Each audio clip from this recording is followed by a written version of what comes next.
We're glad you're here to join us for this conversation. I'm happy to be here with Dr. David De Silva. Dr. De Silva is Trustee's Distinguished Professor of New Testament and Greek at Ashland Theological Seminary. Dr. De Silva is a very prolific writer, over 25 books. And David, do you know at last count how many articles you had written at this point? No, upward of 80. Okay, all right. And you, the reason that I wanted to talk to you about this program is because you're directing this DMin track, correct? It is. I am the designated track leader. The track leader for the Doctor of Ministry degree in Biblical Interpretation and Culture. And so I'm happy to speak to you today and to help give prospective students a little bit of insight into this degree and what they can hope to achieve. So I just have a few questions for you. That sounds good. Please. Okay, so who is the DMin in Biblical Interpretation and Culture designed for? A lot of pastors would be interested in advancing their education in Scripture, because Scripture is such an important part of the work of ministry, the ministry of preaching, teaching, but it really undergirds all that we do in parish ministry. But the opportunities for higher education degrees that focus on Scripture are actually rather limited. There are many different sorts of DMin programs that allow a practical focus, a leadership focus, but really to go beyond the MDiv in Scripture almost requires that you choose a PhD. And PhD programs are not ideally suited for those whose interest in Scripture is pastoral primarily. So that pastor, he or she is in a bit of a bind. And so we crafted this track hoping to give such a pastor a way forward to experience a really deep immersion into the biblical world and the interpretation of Scripture, such as one might experience in the first 2 years of a PhD program in the coursework, but to do so in a way that was entirely focused on his or her ministry context and goals. And of course, then the project would allow the student to apply the deep study of Scripture in some form to his or her ministry context in a way that just would never be possible in a more academic program. Very good. And you know, that practical focus is something that Ashland Seminary certainly specializes in its degree programs. And you know, I mentioned at the beginning your scholarship, and you know, you're a prolific author and a scholar. But you are also, as many of our faculty are, you are a churchman and you have ministry experience. And so bridging the gap between the academy, academics, and that kind of study with practical application of Scripture in the church is something that our faculty certainly resonate with. It is indeed, yeah.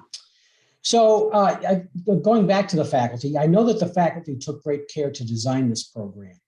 So what will the student achieve? What is it that the faculty hoped? And I think you spoke to that a little bit, but if you can maybe expound a little bit more, what will the student achieve through this program? Sure, and maybe that's an opportunity to talk a bit more about the details of the program itself. Yes. We have 2 years of coursework with the students, and one of the years is dedicated to immersing him or her in the biblical world. So we will have 2 seminar-style courses thinking about the ancient Near East and how the material culture, how the archaeology, the historical and religious culture of the ancient Near East informs, enlightens, deepens engagement with Old Testament texts, and then the same in regard to Hellenistic Judaism and the Greco-Roman world, and how that allows us to formulate a truer picture of what is going on in the early Jesus movement, and as the church moves into the Mediterranean countries other than Israel, and also think about the ways that we would read particular New Testament texts differently if we carry with us a fuller awareness of what the authors and the readers see and encounter every day in their real life settings in whatever city throughout the Eastern Mediterranean they find themselves in. And then, of course, that culminates in an on-the-ground experience in Israel. Then the second year is set up to be a bit more text and interpretation focused rather than environment and world of the text focused.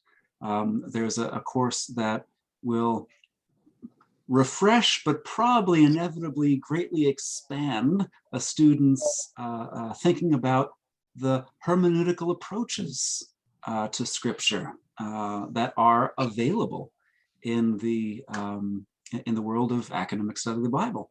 And Dr. Hawk will be teaching that course. And of course, hermeneutics is really his forte and his passion. And then a second course in the second year will allow students to think about the history of reception of scripture, how both Old and New Testament texts have been interpreted, how they have contributed to the formation of theology, how theology and theological convictions have shaped the interpretation of scripture, and the like. And then they'll have the opportunity to dive into a particular study of their own choosing, based on electives that might be available or directed a study. There's a different word for that in the DMin program. I've forgotten the right nomenclature, but the DMin equivalent of a directed study, to allow them to pull together, to integrate all the work that they have done in the biblical world and in hermeneutics and reception, to think about a particular book or a particular topic that spans a few books, perhaps really as a launching off point for what they're going to work on for their major projects. Very good, very good. And that project, obviously, they're pulling in so much of this work, but it's also a project in which they're taking all that they learn from the program and integrating that in some meaningful way within their ministry context. Yeah. And there are so many different things that a student could do with this track in regards to that project, and how in some fashion a deeper dive into scripture is going to energize their congregation, stimulate the congregation's engagement with scripture, or living out more fully a scriptural vision. And that will be designed and tailored to each student's interests and objectives. That sounds like, quite frankly, that sounds like very meaningful work for a student. We are hoping that it will prove to be. Yeah, absolutely, absolutely. You mentioned in your description of the program, the trip to Israel. So what is it? Tell us a little bit about the trip. And I'm most curious to know what is unique about this trip for the students, and how does it fit within their experience of the program? Sure.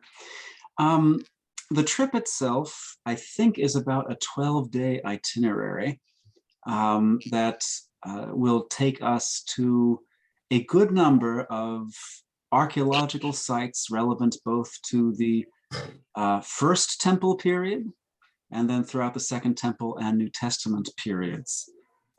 It's unique in that I hand designed the itinerary, and we will not go to the traditional and kitschy sites, but we will focus our full time on bona fide sites that take us to places that are of importance in the Old Testament and the New Testament narratives themselves.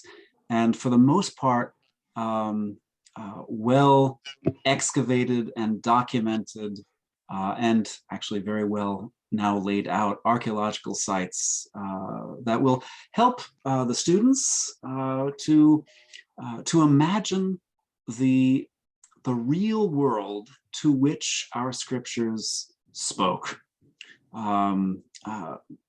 Just by way of personal testimony, I didn't give a lot of thought to this for the first 42, 43 years of my life. And then I got the opportunity to go to Turkey for 10 days and just kick around Ephesus, Smyrna, and Pergamum essentially on my own at great length, just immersing myself in that environment.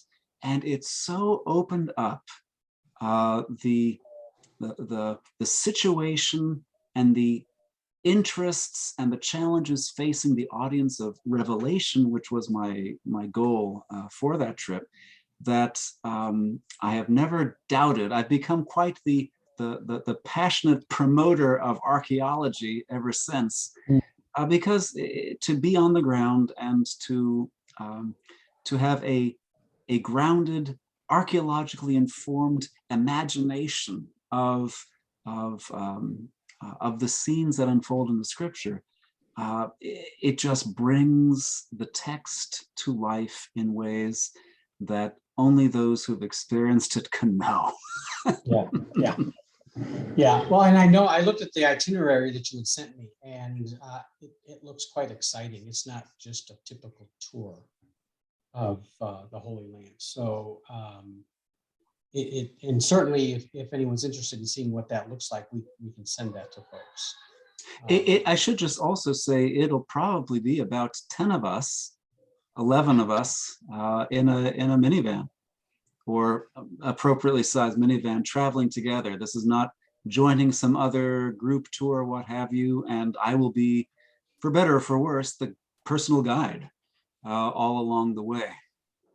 Well, and I think it's safe to say that that's for better, that you'll be guiding these folks. And again, the opportunity for them to do this within the context of their DMin degree itself is a good opportunity to integrate that experience within their work.